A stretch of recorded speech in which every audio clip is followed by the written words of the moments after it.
I want to introduce our first speaker, Maureen Feldman, who's going to be talking with us about healthy living, positive aging with grace and independence. Uh, Maureen is a instructor at the Pierce College ENCORE program, and she's an authority and advocate on issues facing the aging population, focusing on developing methods to enhance social connectivity and lifelong learning. She's the director of the Social Isolation Impact Project for the Motion Picture Television Fund. She's founded and chairs the Los Angeles-based Social Isolation and Loneliness Impact Coalition, and is also a trainer with UC Davis's Human Services Professional and Continuing Education Department, and an adjunct associate professor at LA Pierce College. She's also a committee member for the LA Alliance for Community Health and Aging. And in other words, and also we have actually engaged with Maureen on our positive aging task force and are benefiting from her consultation. So Maureen, thank you for joining us. Welcome, and we look forward to hearing from you. Well, great, thank you. Good morning, everyone, and thank you for getting up early on a Monday morning and joining us to learn about healthy living, positive aging. Whether there's a pandemic or not, it's a great topic. I've been teaching this class since 2014 at LA Pierce College, and who knew we would have to be dealing with a global pandemic. So I don't think there's ever been a more important time to focus on positive aging, because there's so little else outside that we can do. I'm going to share my screen. Is that all right now, Joel? I've got access to do that. I just love to see how many of you have shown up. Raise your hand. Is this your first class, or how many of you have done this before? We've been at this for months. I love it. I love it. And so is it something, do new people join all the time? Well, we do have new members, especially at the semester break, but it's a pretty solid core group. Okay, all right, great. Well, lifelong learning is one of the most important components to living, healthy and having positive aging experience. So I'm happy to hear that. I will start the presentation, and then after each, maybe 4 or 5 slides, we can take some questions. So Joel, if you will monitor the chat for me and let me know when there is a specific question.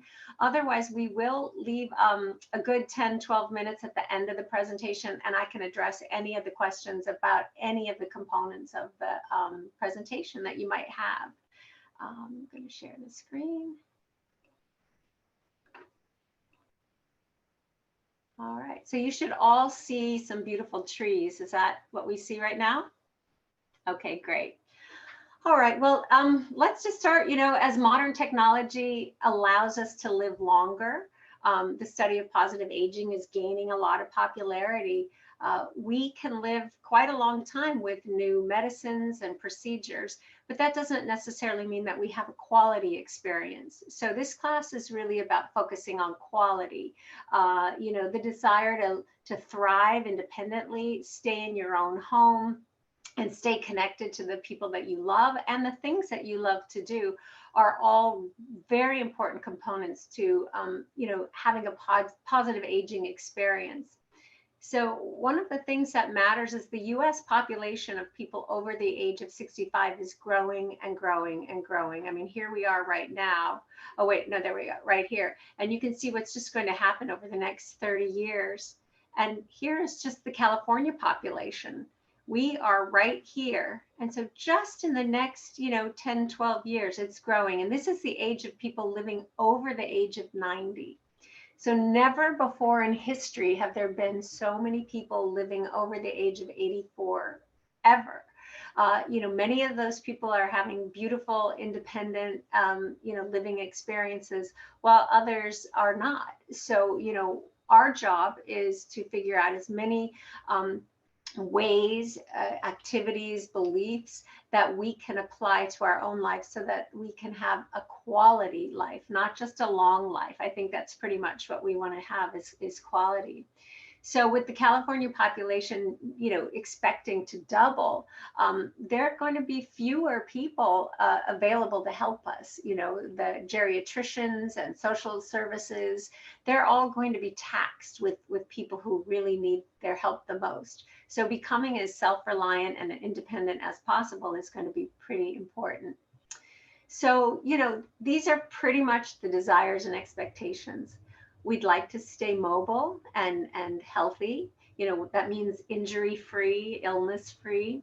I think most of you would like to live independently and stay in your own home as long as possible. So with those things being the expectations, what are the steps that you can start taking now? And that's what we're going to focus on in this presentation.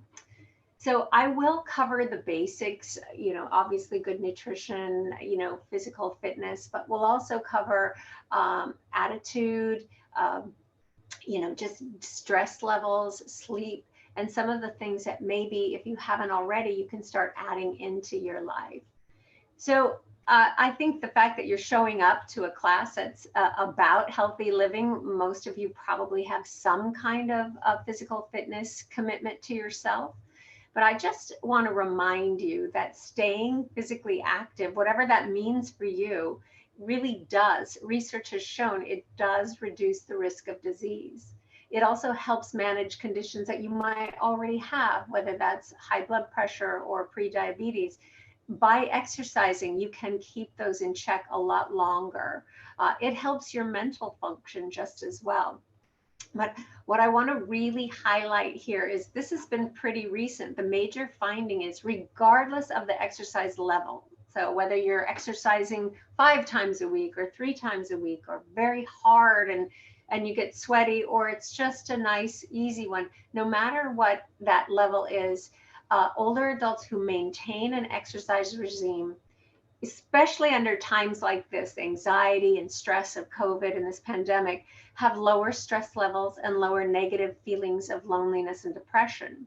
So it's really important to have something that you do regularly, and that is important to you. We'll talk about the specific things as we we go along.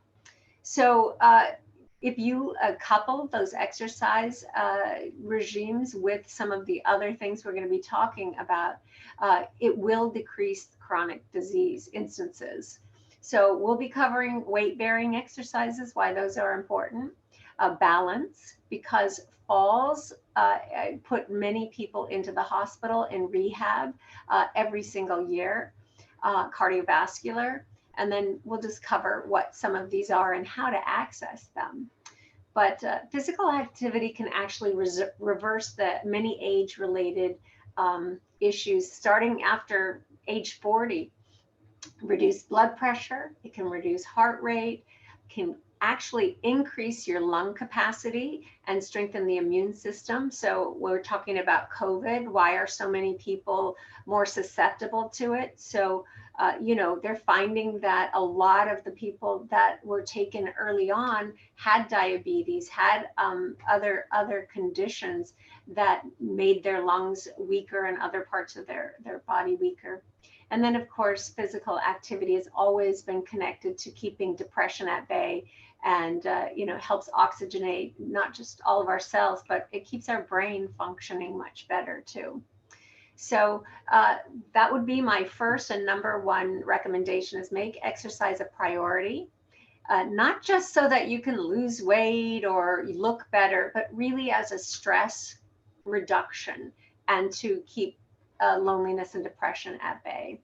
It plays a vital role in managing these negative feelings. Let's see.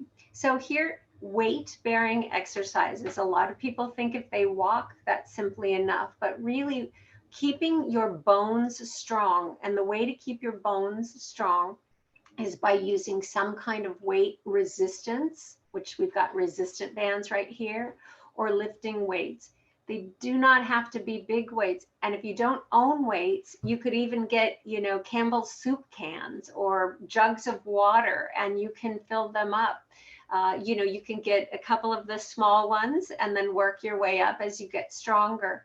But using that weight bearing exercise, if you look here, you know, keeping shoulders and biceps and wrists and hands strong are very important. If you do take a fall and your bones are not strong, you know, wrists, shoulders, and hips are some of the first things to break. So by doing weight bearing exercises, you actually keep your bones stronger. And resistance bands are wonderful because they can keep a lot of the little muscles that we don't use in daily life, just, you know, in our walking or cooking. They keep those active as well.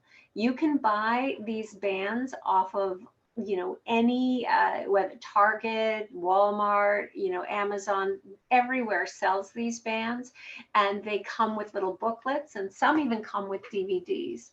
And like I said, you don't need, you know, beautiful, you know, manufactured weights. You can find other things to lift. Just make sure you keep them balanced. And again, you can start with low repetitions, you know, start with 7 or 10 exercises and do 3 or 4 sets. You can do it in front of the television. You can find YouTube videos for seniors that start you off with beginning exercises so you don't get hurt. But it's very important to keep all of your muscles involved. The next thing would be to make sure you have cardio or aerobic activity. So clearly we're not all getting together in classes anymore, but there are multiple classes online for seniors. So if you are computer savvy, which I know you all are because you're here, you can find these on YouTube. And then I'm going to talk about another resource that's available to you later in the program that has amazing classes for seniors online. So daily walking, just make sure you're pushing yourself a little bit.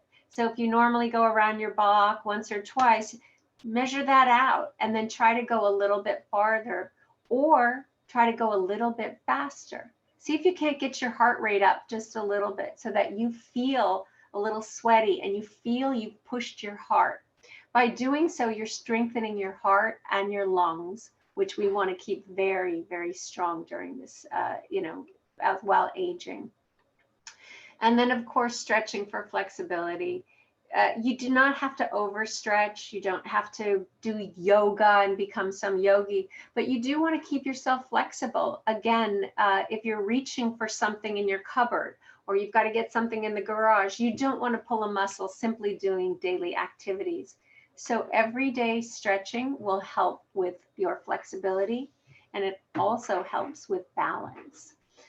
You know, and exercise doesn't have to be in a gym. And I have this up here because simple activities like yard work, you know, working in the yard, doing your own planting, doing your own housework, you know, you can do yoga at home, and then of course the weights at home. So exercise doesn't always have to be organized. A recent study found that people that wake up, maybe they go for a jog and they run 2-3 miles and then they sit at their desk the rest of the days, are not nearly as healthy and flexible as somebody who doesn't go for a run but stays physically active all day, doing things around their house, exercising, you know, picking things up. So it's important that we don't sit for too long. In fact, there's a saying that sitting is the new smoking. Sitting makes our joints and muscles tight.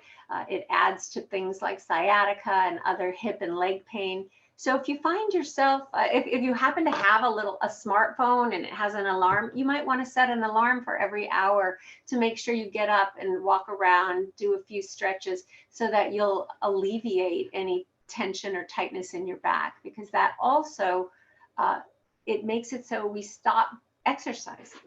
So the thing that happens to many of us is we exercise, we get a little bit sore and we say, oh, I can't do anything for a few days, I'm too sore. So the reality is we have to work through a little bit of that. I don't suggest you ever work out hard enough to have pain, but you do want to push yourself so that you're gaining some strength.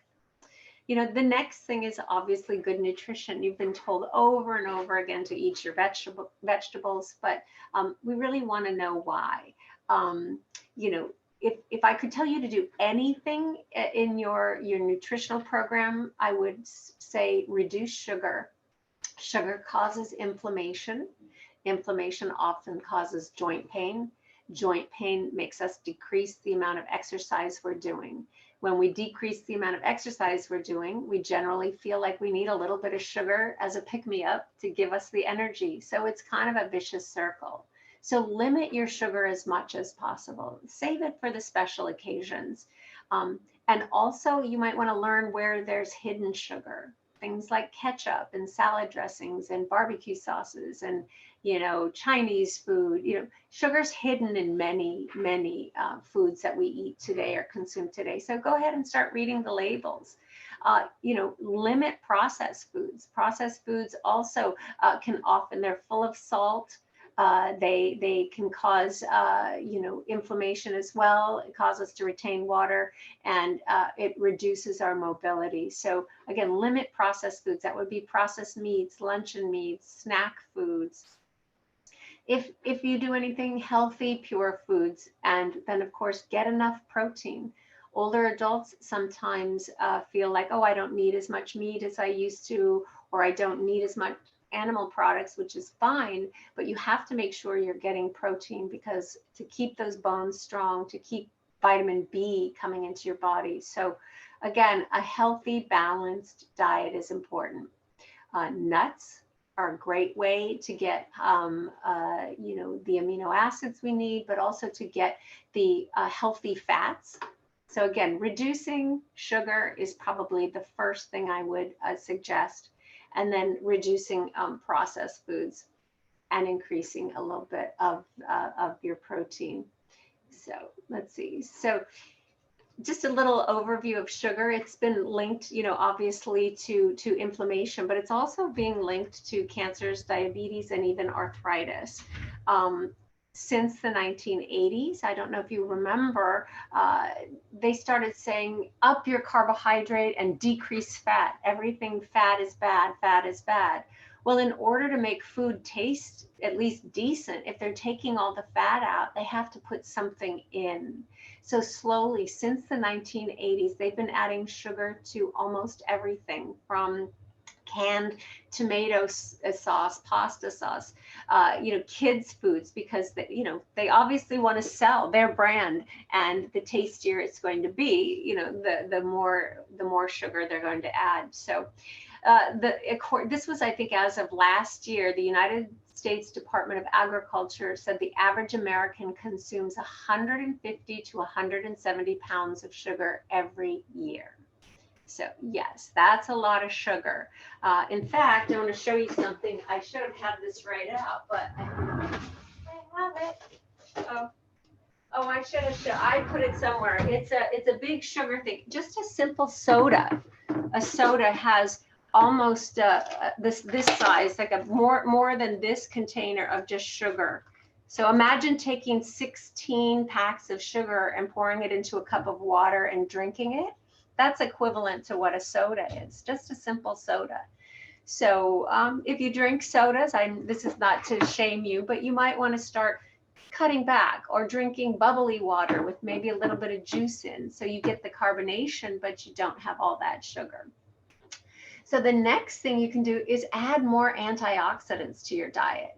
So antioxidants are substances that they actually protect your cells from free radicals. And free radicals are the things that play a role in heart disease, cancer, and other diseases.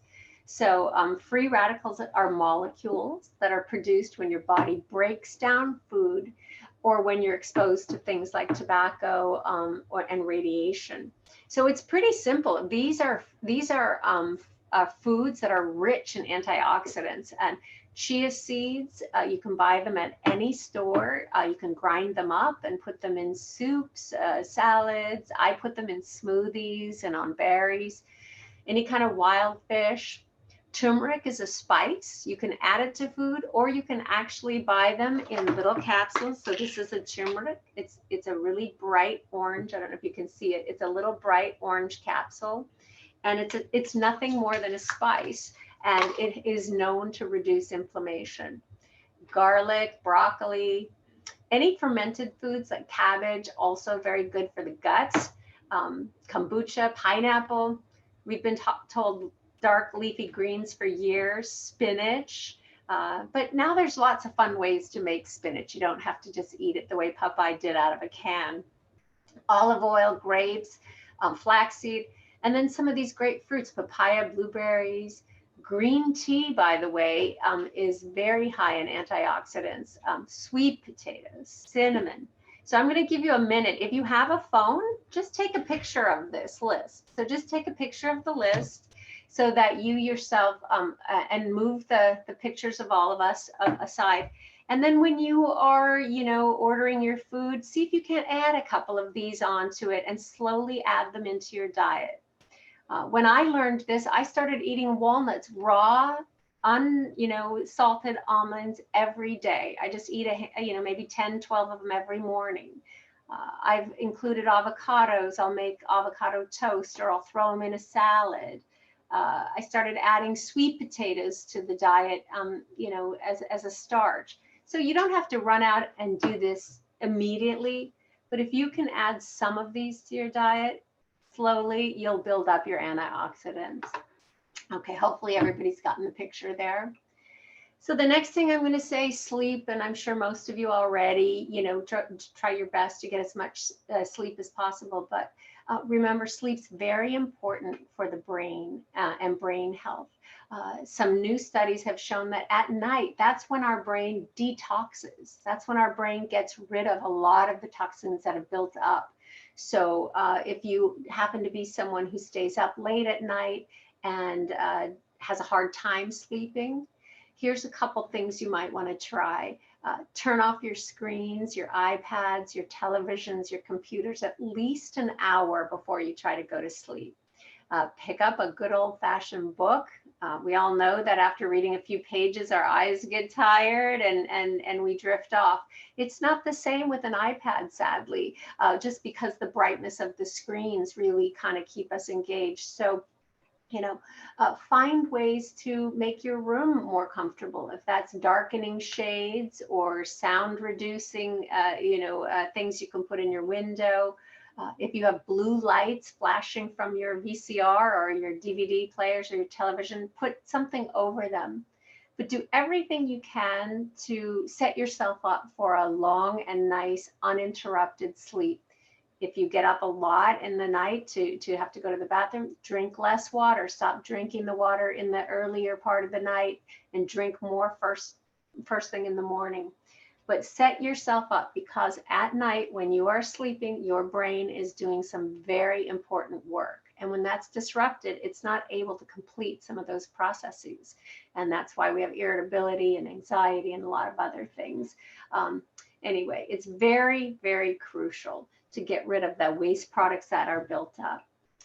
And then mindfulness. And that word's been thrown around a lot. People think, what does that mean? I don't even know what that means. But mindfulness, it's not meditating like this. Mindfulness is being very present in everything you do. If you are slicing vegetables, or you're going for a walk, or you're folding laundry. If you're like me, I'd be folding laundry and paying bills in my mind and making shopping lists. I'm doing 10 things at once. That's not mindful. So I've had to retrain my brain to be very, very present. So, it's purposely non-judging yourself. It doesn't involve a formal practice, but it involves just being aware. You can be, exercising. You can be on a treadmill and be mindful. But it helps regulate our emotions, and it helps us pay better attention to the people in our lives. So here's just a few things. Mindfulness is about being open-hearted and compassionate, less critical of other people and ourselves. So we really need that, especially now. We all need that right now. We direct our attention to the experience as it unfolds. That means you have to leave some of your expectations behind. And it means not judging whether whatever's happening is good or bad, just being very present. And it improves our thought processes. It improves our ability to be concerned for others. And it has been proven to help us perform better, be more calm, and less depressed. So mindfulness is being used with social service providers. It's being used by teachers, healthcare providers. You can use mindfulness for pain control, for fatigue, and it really does help open our hearts, and it keeps us more present to what's happening in our lives. So here's what it does with our brains. The new research and they've been researching meditation and mindfulness for a long time, but they're finding, oops, I'm sorry, I went too fast. They've just been finding that people who do practice mindfulness increases the gray matter in our brains, and it has been proven to reduce stress. So, it helps, again, with things like planning and decision making, as well as managing emotions. So, I think that there's a lot of advocates for mindfulness and different types of meditation, but I think that if you do not have a regular meditation practice where you sit down and you're trying to spend 10 to however many minutes, in silence, mindfulness is something you can do all day in almost everything you do. So you're redirecting your energy, you're redirecting your thoughts. Again, it does control anxiety, it helps with calmness, it helps with sleep, helps with better choices, and I think overall it helps with memory loss as well, and it can help us just be kinder to ourselves. Another way of fitness as well as balance and mindfulness is Tai Chi or Qigong, if you know about that. But Tai Chi improves leg strength, cardiovascular endurance, flexibility. It's been known to improve the immune system, sleep, happiness, sense of self-worth, and it helps with the ability on cognitive tests. So if there has never been, an advertisement for Tai Chi before, this would be a great place to start. This is an ancient form of meditation and exercise. And you can find multiple tutorials on YouTube.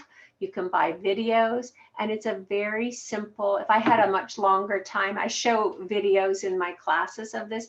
It's a very calming, relaxing movement. It is not hard. It is not, you cannot get hurt doing this.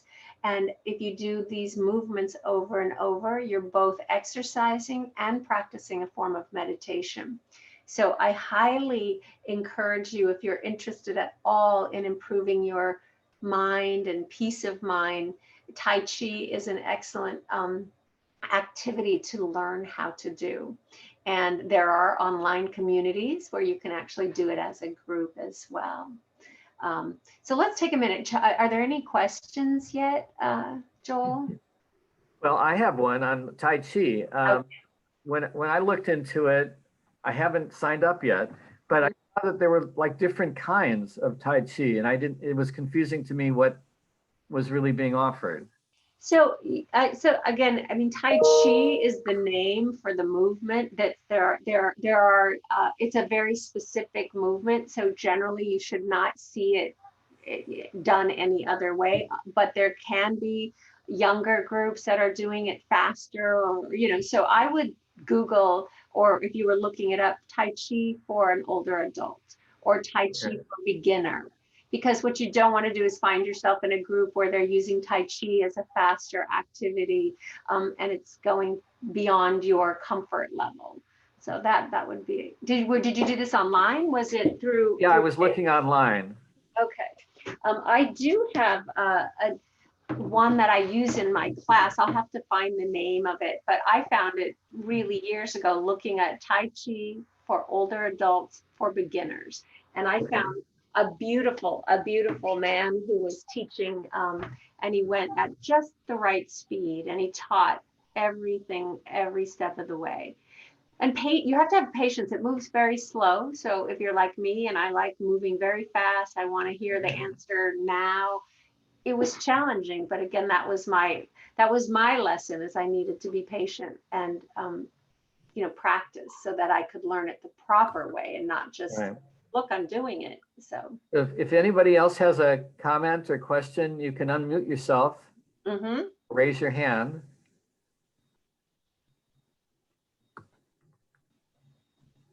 Okay, nothing for now. Okay, so we're going to get on to the next part, which is really not the physical part. We've talked about nutrition, we've talked about sleep, and we've talked about exercise. Those are the three, obvious ones. Every doctor says, oh, you have to eat better and exercise, but they don't tell you exactly what to do. Stress reduction, in the middle of a pandemic and, political unrest and riots and, civil unrest, it's really hard to tell someone, you really need to reduce your stress. So what can we do for ourselves individually? So this is something we're going to have to all figure out how our brain works and what affects us, and find ways to apply what we know. This is an exercise that they give to healthcare providers, social service providers, anyone who is trying to help other people and finds it overwhelming. Sometimes we just have to put it in perspective. And this is, you can download these, you can draw it yourself, but you just make a circle on a piece of paper and you put the things that are in your control on the inside. And then just fill the outside with everything that's out of your control. And if you focus on what's here, things like I can control what I eat for breakfast every day.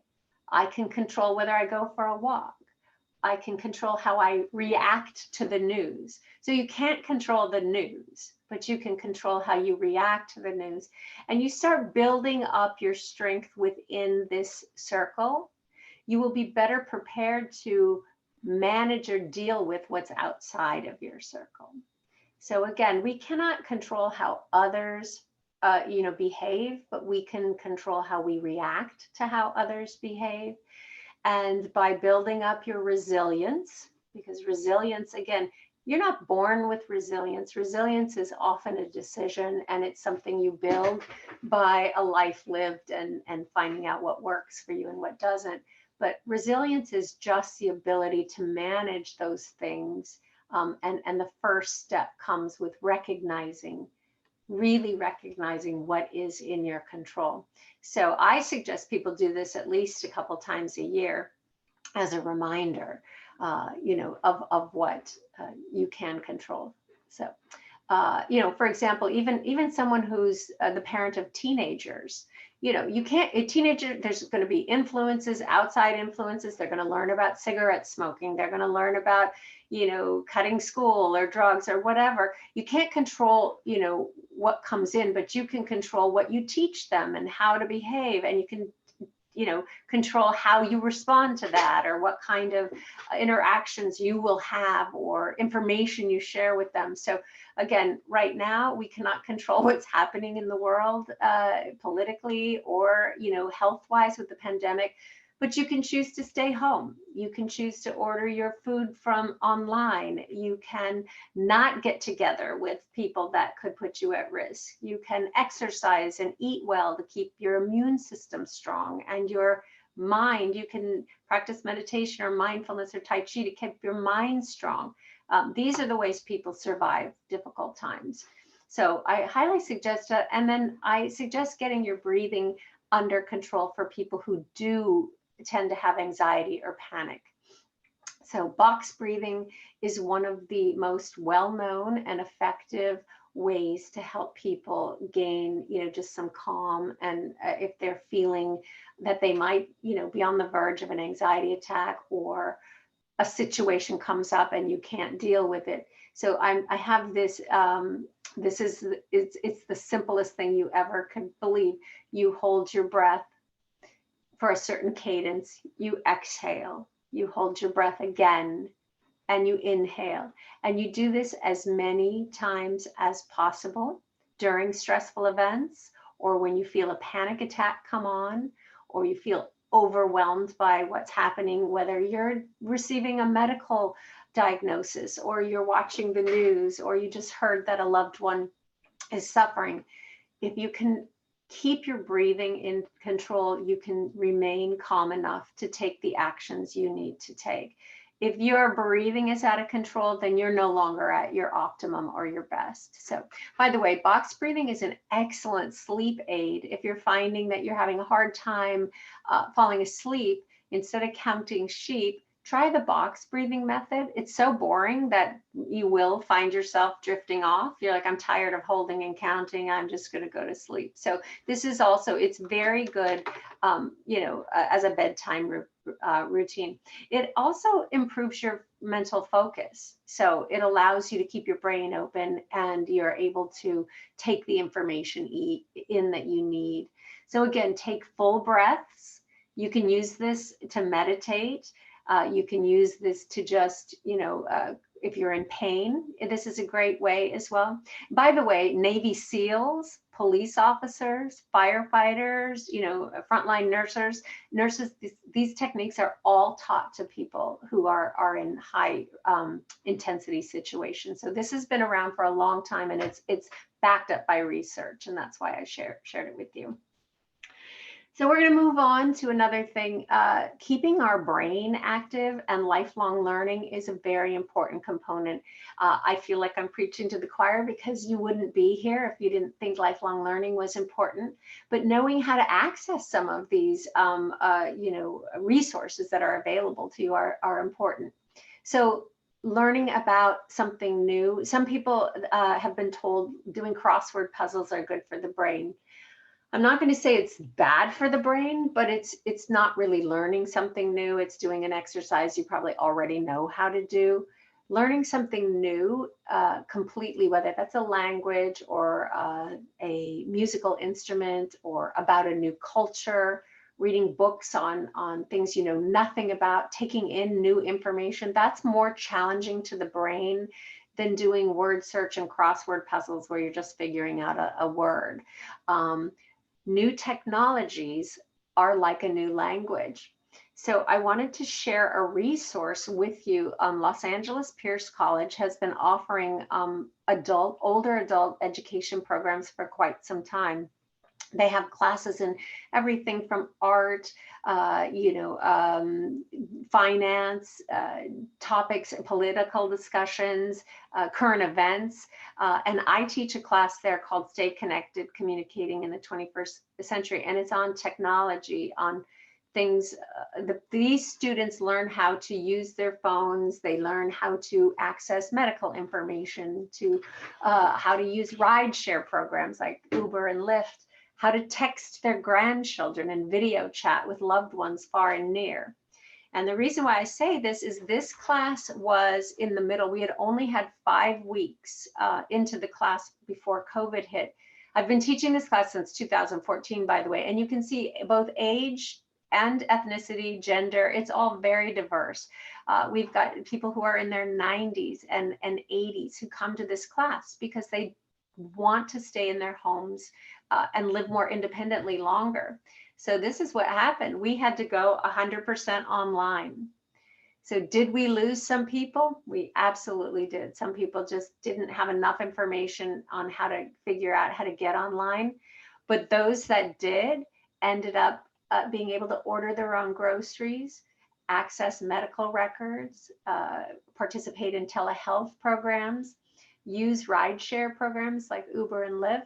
They Zoomed and video chatted with family and friends far and near, and they learned to entertain themselves. As you can see, a couple of them this was right around Christmas time, learned to put noses and ears on themselves. So there are ways to stay entertained and educated. So I am going to put this up here for any of you who want to take a picture of this. This is the phone number. This is the website. And they have classes beginning in February. These classes run just like a normal college. They are 15 weeks in length, and the classes often run from an hour and a half to 2 hours long. They are now 100% on Zoom. And I wanted to let you know they have exercise classes that are designed for older adults. They are safe. And you can know by participating in these, you'll be fine. So take a shot of that if you're interested at all. And then lastly, I'm going to talk about social connectivities. The studies have shown that cultures with the longest life expectancies value social ties. So the first thing I would recommend, and again, I'm sure many of you already do this because you're showing up to a class like this, but strengthen your social connections as much as you possibly can. Right now, that means, showing up online, but you also have family and friends. Maybe you want to help another family or friend learn how to get on Zoom so they can meet with you once or twice a week. You can have dinner with someone, both on Zoom. You can I have lunch meetings all the time where I'm talking and eating my lunch, they're eating their lunch. No, we're not together. We can't hug or shake hands, but it's the next best thing during something like this global pandemic. So Harvard has done studies about this as well, and they've just discovered that especially for people over the age of 80, staying socially connected is one of the most important things to longevity. This is a study. I want to show this to you. This is out of Brigham Young University, but this researcher, Juliana Holt-Lunstad, studied thousands of medical records of individuals over the course of, I think, 7 or 8 years, and found that those that had strong social relationships and were socially integrated had the highest longevity, the longest life expectancy, even above people who quit smoking, quit drinking, got the flu vaccination, whether they exercised or where they were overweight. So this was groundbreaking and has been repeated and by many researchers and medical experts since, really highlighting the importance of strong social relationships as an indicator of overall longer life. So those that don't have strong relationships have increased risks of high blood pressure, heart disease, weakened immune systems, sleeping problems, and even more, over dependence on alcohol and pain medications. So it's really, if you don't want to have all of these and you say, well, I'm going to increase my social connectivity better. Just to mention too, socially isolated people have higher risks of needing ER visits and hospital readmissions. They have more need for long-term care, and they're more likely to be a victim of fraud, whether that's email fraud, telephone fraud, or other. And they're also more likely to have elder abuse because they're not socially connected, so people aren't paying attention. And then sadly, they've got a 64% higher rate of dementia. I could do an entire class on that, but just know that that's true. I teach a lot of classes on dementia and caregiving, so I can tell you my clients who are socially isolated have a much more difficult time. And then the studies also show there's a 26% higher likelihood of death. So if those aren't good reasons to stay socially connected, I don't know what are. So to combine social connectivity and learning something new, I highly, highly recommend you learn new technologies. You're all already here, so we know you've got Zoom covered, and that really makes me happy. But, finding new ways to have, education, or joining an exercise class, learning more ways to entertain yourself or connect with family or friends. So technology solves practical problems that can help support you while aging in place. So if you are alone, living alone, but you can communicate to the outside world, you've got your social connectivity going on. If you can order your own groceries or prescriptions online, if you can access telehealth or learn how to use Venmo or online banking, order yourself a ride if you need to go somewhere. So, there's a lot of reasons why, and then you've also got food preparation and delivery. You can have food delivered to your home. These are all really important things that technology can help you with. Comfort level wise, if you have an iPad and you've got eye strain and you just are not enjoying reading anymore, having an iPad can help you make the text bigger so you can enjoy reading even longer. And then I'm going to show you a short video here. This is for someone who's hearing impaired. Hey, how y'all doing? When Marilyn Lambert walks into her parents' assisted living apartment, you'd think she was talking to her teenager, not her 84-year-old mother. You have your iPod? That may be surprising to hear for us, but be glad you can hear it at all. It's been years and years of deteriorating hearing. And gradually it's just gotten to the point where she cannot hear anything and she cannot participate in any conversation. I don't know what's going on, but I just smile.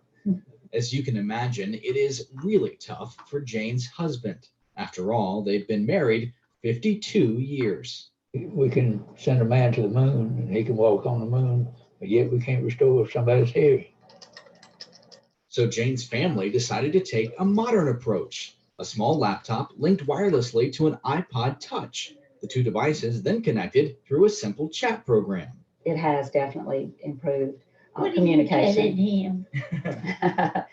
I'm telling him that this setup has improved our communication. Do you agree? Yeah, I certainly do. And after I got this, I got in on all the conversations and he didn't get in. But the iPod is just one way she's found this new voice. I do know how to get into Facebook. Looking through pictures and keeping track of the grandkids, this granny is a social networking pro. I do notice that she goes on and puts little messages sometimes and responds to people's posts. And she doesn't stop there. I send out emails every night. I started with my 5 children and it's grown to 36 people. It's funny how technology can rob you in one way and pay you wonderfully in others. If I didn't have my computer, I wouldn't know what the outside world was looking like. I'm real pleased that we are going to have a better relationship since we can communicate better. Tell the people, the elderly people, that this is their way of being able to communicate with the world. Graham Olkins.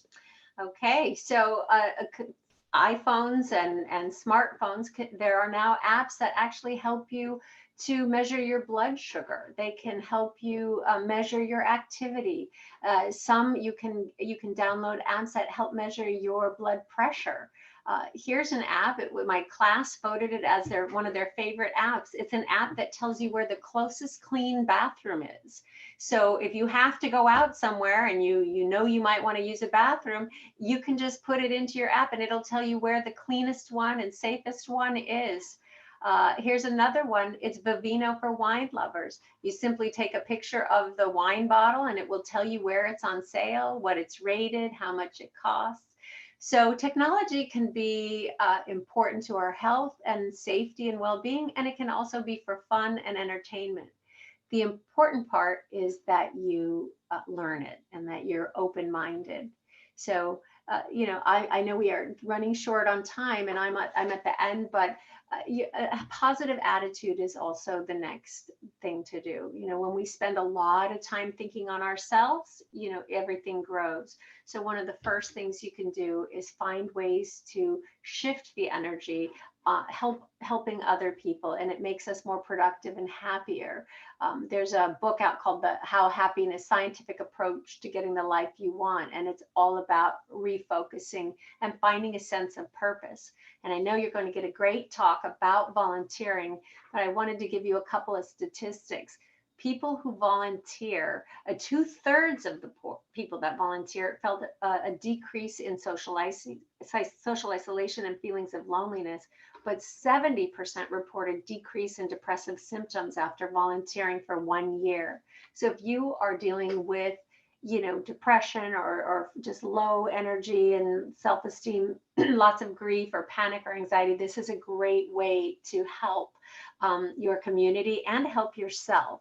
So again, we are not doing this right now. We are not getting together in person, but there are a lot of online opportunities that you can give back.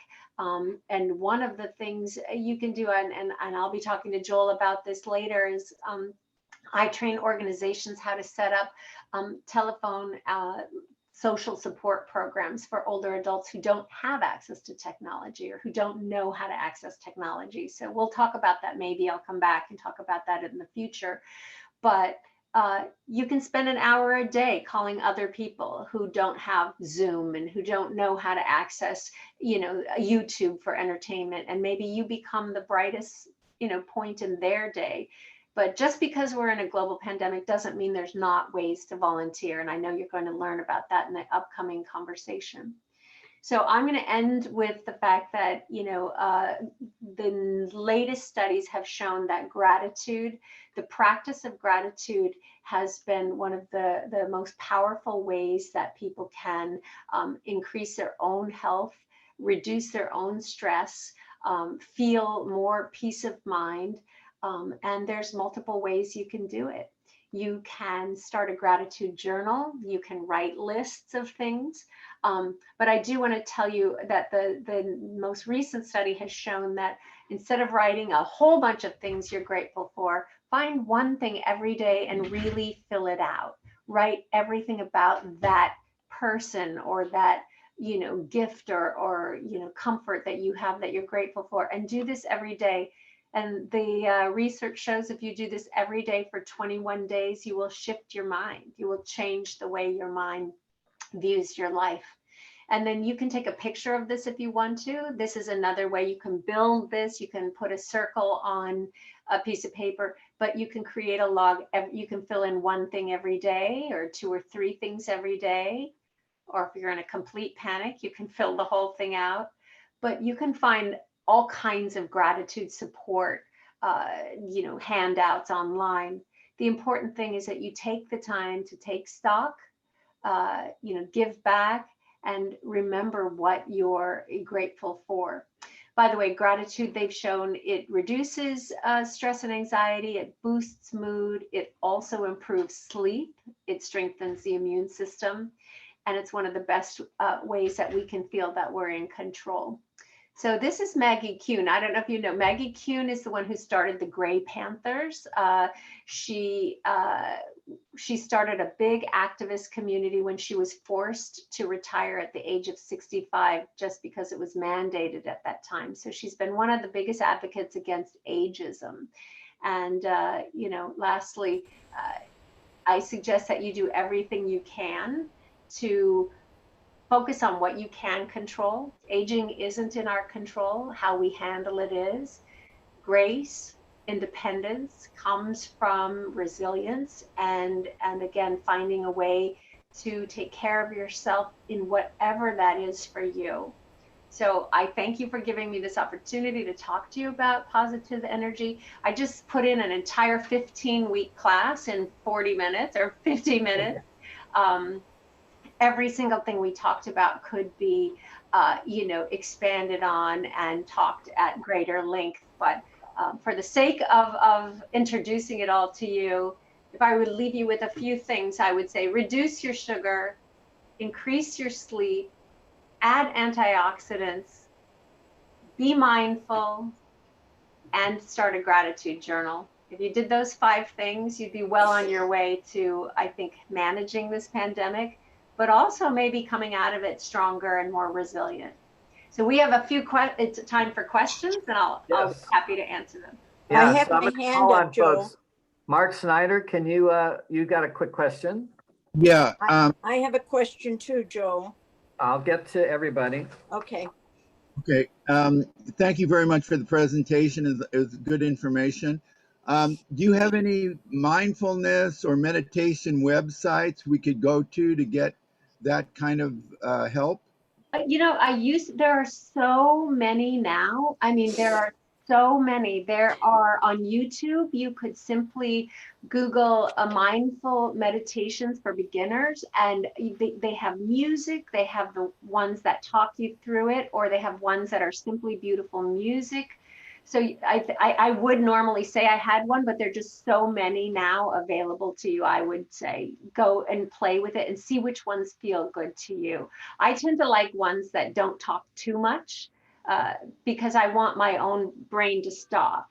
But someone else might really want that step-by-step procedure. Corinne, you had a comment. You want to unmute yourself and ask? sometimes it's hard to find Tai Chi classes that are really geared to seniors. Yes, yeah. Really Tai Chi. Yeah, Tai Chi is something that you do want some guidance with. And right now, since no one's going out and we don't have to worry about finding one in person, there is, if you Google Tai Chi for seniors, beginner level, you will find a couple of them. And the teacher is actually an older adult himself who's very patient and really good at explaining what to do. Okay. The second part of my question was perhaps it would be interesting if people are interested in the future, Joel, to have a class for seniors maybe once or twice a week at Hazak on Zoom. I saw your suggestion, and we'll take that up. We've been talking about how to integrate exercise or movement kinds of programs. Yeah, I will tell you, Pierce College has them as well, all semester long, and they are free. They are absolutely free. So if you sign up, you can join those classes too. Sandy Berman, did you have a quick question? You can unmute. Well, there were a couple of things I just wanted to say, that the box breathing also helps lower blood pressure. Mm-hmm. Yes. So I usually do that before the nurse takes my blood pressure. But it does help. So if you feel stressed, it definitely helps with that.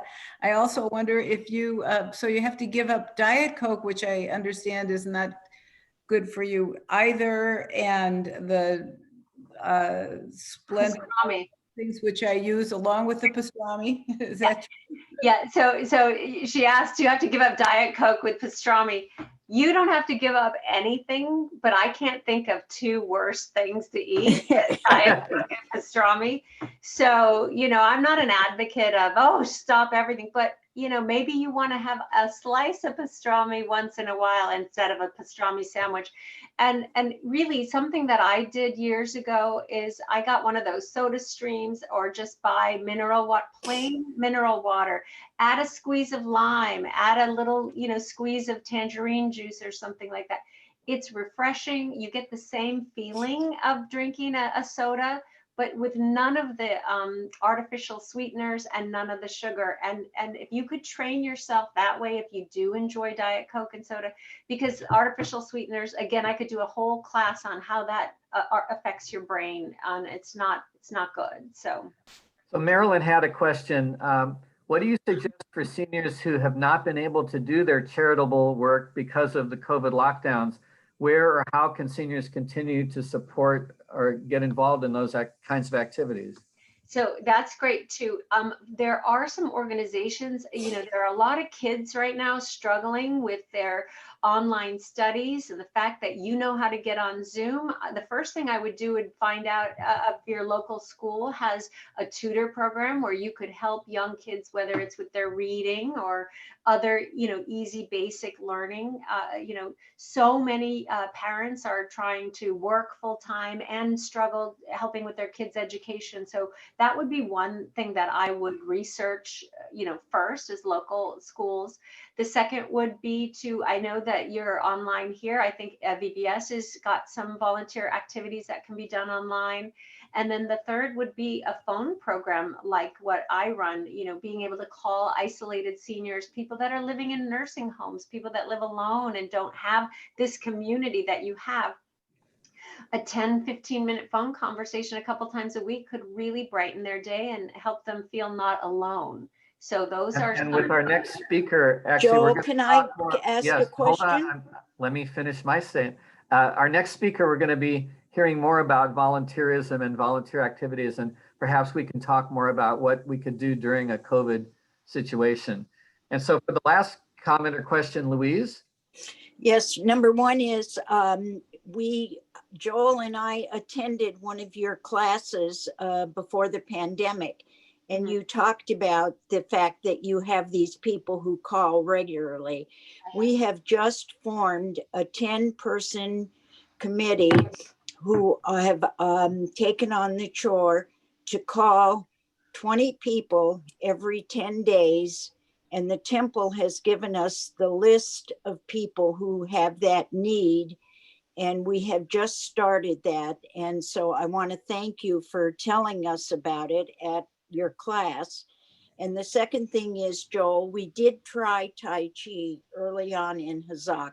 So you might want to talk to Lola about that. Okay, very good. I'll be happy also to, offer additional training for, VBS for your team to, if you decide to expand that program, to, help you train volunteers. So many more people that want to give back will have the opportunity, because there's no shortage of people who need those phone calls.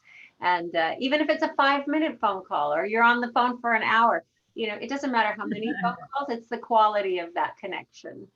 Can you put up the slide of the woman who created the Gray Panthers one more time? I'd like to take a picture of that slide. Here you go.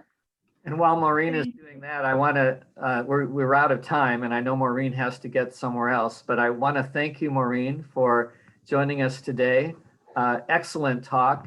I also want to thank you for helping be an advisor to us, Hazak, and our positive aging program. So we look forward to talking with you more, and perhaps inviting you back for another chapter on positive aging in the future. Good, I'd be happy to. And if you do, like I said, if you decide to launch that phone program or expand it, I'll be happy to support that. And it's my pleasure to be an advisor to such an amazing program, and great to meet a great group of people that think that positive aging and healthy living is important. Spread the word. It has to be something we share, because then we're all in this together.